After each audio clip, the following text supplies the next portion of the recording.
done with this group or through the first 250 picks of your main event, how is your staff looking like at this point? Like, how many starting pitcher spots do you think you've filled through 250 picks? And do you have 2 closers at this point? Like, what's your roster looking like? Yeah, so that's roughly around the 16th round. By then, I think I'll have about 4 starting pitchers and 2 relief pitchers. Now, if I think there's a sneaky type of closer available in the post round 20, I might go with a setup of 5 starting pitchers and 1 relief pitcher and punt that. I mean, we're talking 15-team leagues, 23 starting players you need. So theoretically, the person you're picking in the 23rd round is a starter on your team. So somebody in the 23rd round is starting. So you can't get great players everywhere. So you have to push something. And I like to identify those kind of undervalued or breakout players that are available later in the draft and construct my draft from that point up.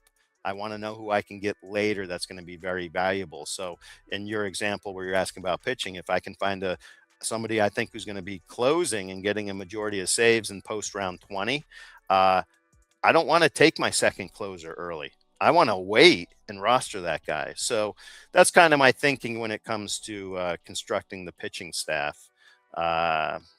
And just using February Draft Champions ADP, right now there's 96 pitchers going in the first 16 rounds. That's roughly 6 to 7 pitchers per team. So I'm kind of right there with the other folks. I'm not doing some kind of crazy strategy. Hey, 10 pitchers. I'm falling kind of in line with everybody else. 6 to 7 pitchers. Yeah, so you've answered a lot of these last questions just already with your thorough prep. But was there any other notes you had about just sort of like the late pitchers you tend to go after? You know, obviously there's flaws with all these guys, right? In those final 200.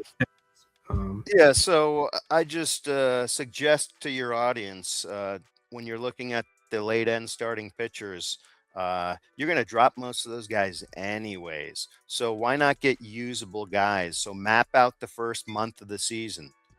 What pitchers are going to face what teams to the best of your ability before your draft.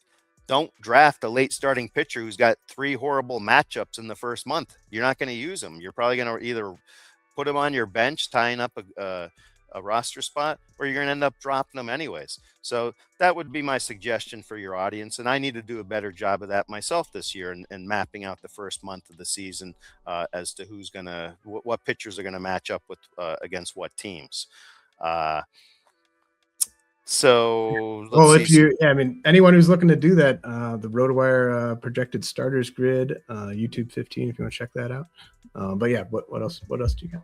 Yeah, like for example, there's a kind of a late starting pitcher going, and you can't roll him out week 1 because it's a short week and he doesn't pitch week 1 of the Major League season. Week 2, he's scheduled to face the Dodgers. So you can't play him the first 2 weeks of the season. How high are you going to go to try and roster this guy? By the way, this is going to be the Guardians' number 5 pitcher. That could be Joey, what's his name? Cantillo, yeah. Yeah. So be prepared to have him on your bench the first 2 weeks and have an unusable roster spot for him if he is, in fact, the Guardians' number 5 starting pitcher. That's how it sets up with the schedule.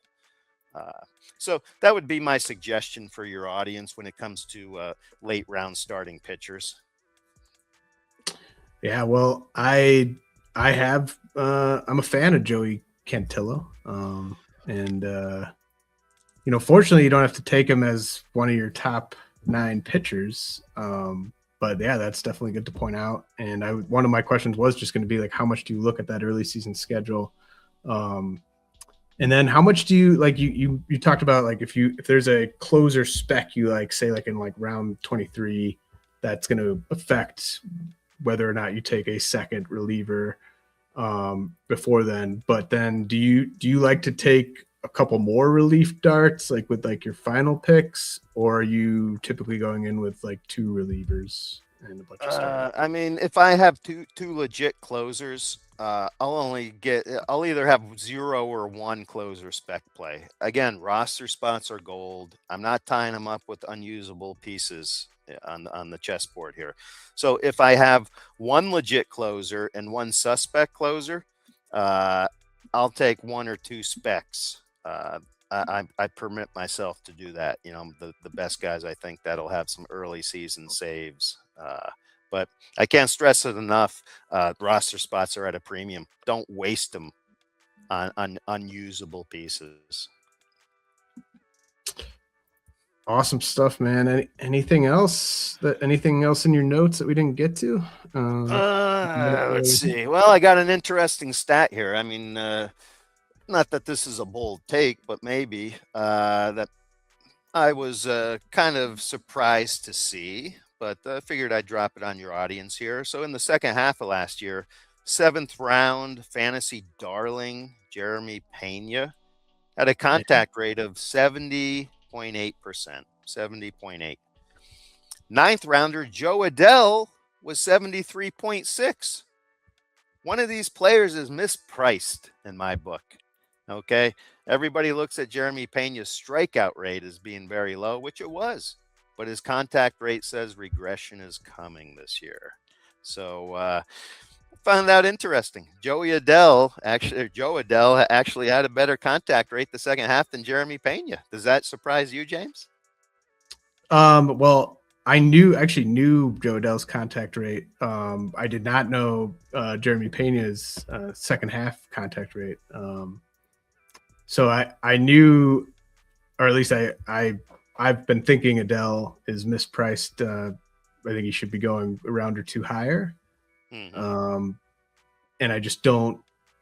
It's like I think people like he was just so bad for so long that there's just a refusal to sort of buy in. But if you just go and look at what he did last year, like I don't really know what the holdup is. Hey, it's that 73% contact rate's pretty good for a guy who can hit it that hard. I'm liking that, Yeah. I mean, these types of guys, like the bad hit tool, just super tooled up guys, like a lot of them just don't make it at all. But when they do make it, it's usually just for like a 3 or 4 year run in like their mid to late 20s, where they're sort of their physical tools are still really good, and then their hit tool gets just good enough to kind of take advantage of them for a few years. So I think we'll have another good year from Joe Adele there. But that's an interesting point to point out with Pena. I haven't ended up with him anywhere, but he definitely was someone that I was not opposed to ending up with. So yeah, and you won't get that other than doing the research yourself or listening to your podcast. You're not going to get that in the projections. So yeah, Pena's somebody I'm fading, if you can't tell, just based on that, for his price point. And I guess the only other thing I want to tell your listeners is don't be a sheep. Okay, don't listen to groupthink. Do your own work, do your own evals, and either win or lose with the players you like, not the players some projection systems tell you to take. That's it. Yeah, man. Really good advice. It's once you kind of are willing to sort of do your own thing to some extent, at least to whatever you're comfortable with, I think it just makes the game more fun, and you end up having some success as long as you put the work in. So great stuff, Mark. Thanks for coming on the show for the first time. Really enjoyed it. And I assume I'll probably see you in Vegas, right? No, I can't make it this time. So okay. I'm just online this year, but looking to get back next year. I'm going to miss it though, baby. Yeah. Well, hopefully we'll see you there in a future year, and hopefully talk to you again not too far down the road. But thanks for coming on, Mark. And you got it, James. Yep. Thanks, buddy.